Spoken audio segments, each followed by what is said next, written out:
Oh, you're official. Yeah, you are CBSN official when you get your own animation. We don't have our own animation. No, we really do not. Guys in the control room.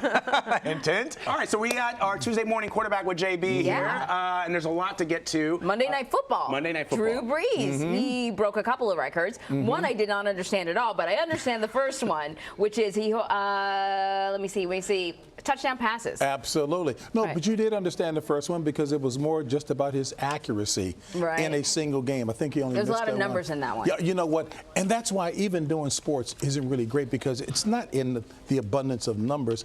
What's the substance behind that? What's the big picture? And the big picture is he's been doing it a long time. He's 40 years of age. He's not your prototypical quarterback at 6'3" to 6'5" inches tall, 230 pounds. He's 6 feet. He's been at it for 19 years now.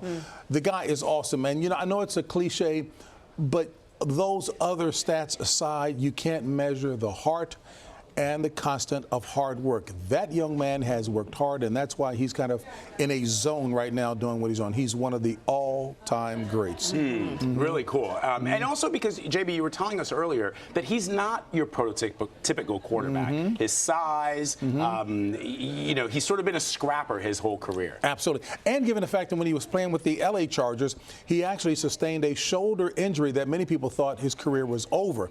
And the only team, well, Miami, when Nick Saban was there for a quick minute, but New Orleans was the only team that took a chance on him, and boy, has he paid it off in spades, because the guy, and he's a wonderful face of the league, a man of character and integrity, and really totally involved in strengthening the fabric of communities wherever he is. Really good man, yeah. Another quarterback to talk about, Eli Manning.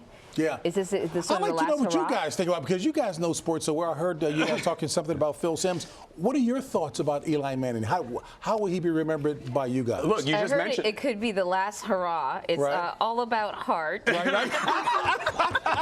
And community involvement. Someone told me that. Is he the prototypical quarterback? Eli Manning, well, size-wise, I think he is. But, you know, when he came into the league, obviously he was in the shadow of his big brother, Peyton, who was already a superstar when Eli. I'm a Giants fan, been a Giant fan my whole life. That's why you mentioned Phil Simms. He has a game passer rating in the Super Bowl, the best game passer rating in Super Bowl history. But Eli came into the league, and I think a lot of people were like, let's see what he can do. And he went on to win 2 Super Bowls, right? 2 Super Bowls. And he's just had an amazing career. And I think a lot of people are going to be sad to see him go if this is it. Yeah, you know, I guess people were expecting, look, this is New York City. The 2 toughest cities, I think, in the NFL to play in are New York and Philadelphia. Tough media types. And Eli has certainly taken his share of criticism, but the guy has brought a town 2 Super Bowls. He handles all the criticism and has continued to handle it with class and aplomb. Look, you would want any face of the league to be what Eli Manning has been. He has been nothing but, he belongs to the first family of football, of course, Peyton Manning and Eli Manning. Archie Manning, his father, played for New Orleans as well. He's been nothing but class. I'm a huge Eli fan. I had a chance actually once to go to a tailgate party at Ole Miss, and that's where Archie Manning played, and all the Mannings were there. Crazy. Yeah, all the Mannings were there. They have like their sort of royalty in Mississippi, and it was just really cool to be there. And they're just, you know, hanging out, regular folks, have a little tent set up, and people were passing by. How you doing, Mr. Manning? It was really, really cool. I had a chance to MC an event for Peyton in Indianapolis when he had funded a wing of the hospital there, Children's Hospital, in his name.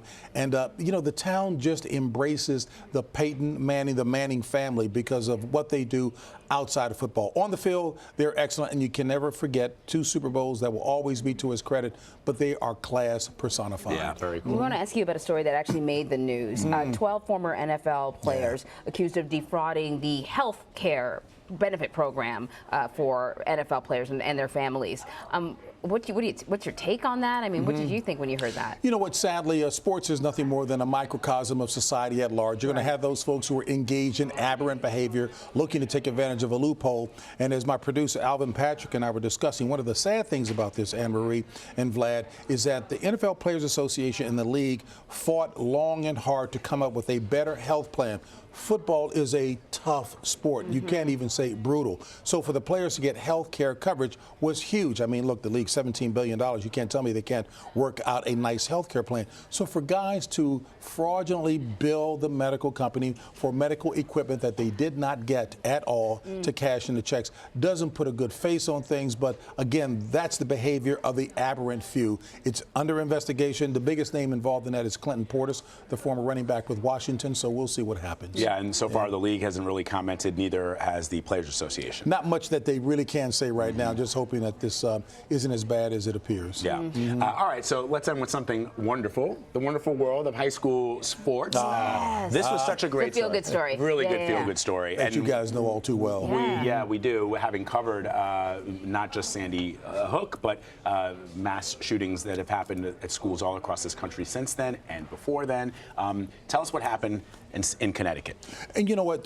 So Newtown, of course, won the state championship, first time in 27 years, almost 7 years to the day, on a dramatic game-ending touchdown strike. Let's play it. This is it. Isn't this amazing? And look here, not the best visual conditions, and the touchdown completion is made. What better way than to have a walk-off game-winning score that the entire town could celebrate? Look, it doesn't take away the pain and hurt of that tragedy. As you've said, both of you have reported on far too many of those stories around the country. But this is nice. Isn't this the example of the healing that sports can provide in some small way for any community? But the entire nation is cheering with these young men from Newtown High School as they won that state football championship. And even the opposing team. I mean, you could see some of the players, they're clapping. It's a wonderful moment. You know, a team, you know, it's a loss, but it's a win for everybody.